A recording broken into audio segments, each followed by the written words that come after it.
You know how you shop online? Well, get ready to forget all of that. Google is rolling out a whole suite of AI tools that are designed to completely change how we find and buy pretty much everything. And we're not just talking about a better search bar. This is a huge shift from typing clunky keywords to having effortless, automated conversations. We've all been there, right? You've got this perfect idea in your head of what you want, but you end up drowning in a sea of open tabs, messing with endless filters, and just scrolling and scrolling through pages of stuff that's not quite right. It really can feel like you're lost in a maze. I mean, think about trying to find something this specific. It's not just a red coat. You've got a particular style, a finish, a bunch of different features you want. A search this complex used to be a super frustrating puzzle, and that is the exact frustration Google is taking aim. All right, so first up, let's really unpack this problem we all know too well, the online shopping maze. So, how is Google going to get us out of this maze? Well, it's all thanks to this massive engine they've been building behind the scenes. It's called the Shopping Graph, and it's the powerhouse behind this entire new experience. So, what is it? Okay, think of it like Google's famous knowledge graph. You know, the thing that understands facts about people and places and things.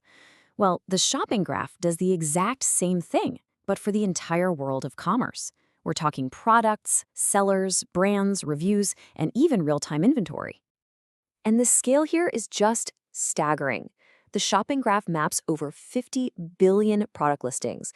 To give you some perspective, that's more than 6 products for every single person on the planet, all cataloged in one massive system. But here's the really wild part. This system is alive. 2 billion of those listings get updated every single hour. That means the graph knows, almost instantly, if something goes on sale, sells out, or comes back in stock. It's like this constantly changing, real-time map of global retail. Okay, so with that incredible engine humming in the background, Google is now building a whole new experience on top of it. Basically, you're getting your very own AI shopping assistant. So, the first big change is that we're moving to natural language. Instead of typing red coat shiny, you can just describe exactly what you want, just like our coat example from earlier. In fact, Google says queries in its new AI mode are already 23 times longer than old-school keyword searches. We're not just searching anymore, we're talking to the search engine. And the results are way smarter too.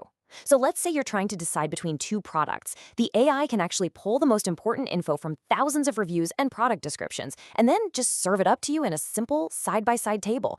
It'll highlight things like texture, key ingredients, and what reviewers are really saying.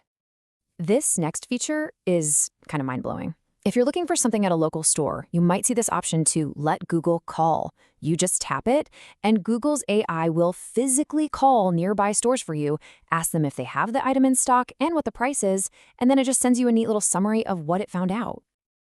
And finally, we have what Google is calling agentic checkout. This is where you can ask the AI to keep an eye on a specific item for you. When the price drops to a number you're happy with, it can handle the entire purchase for you using Google Pay. All it needs is your final yes. Okay, this all sounds incredibly convenient, doesn't it?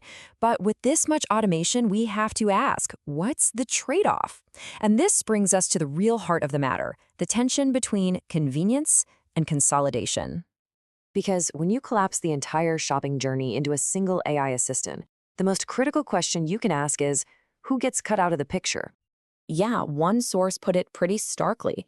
They said this system risks systematically removing the humans who make up the shopping world today. Influencers, people who run review sites, and even the store employees who answer the phone.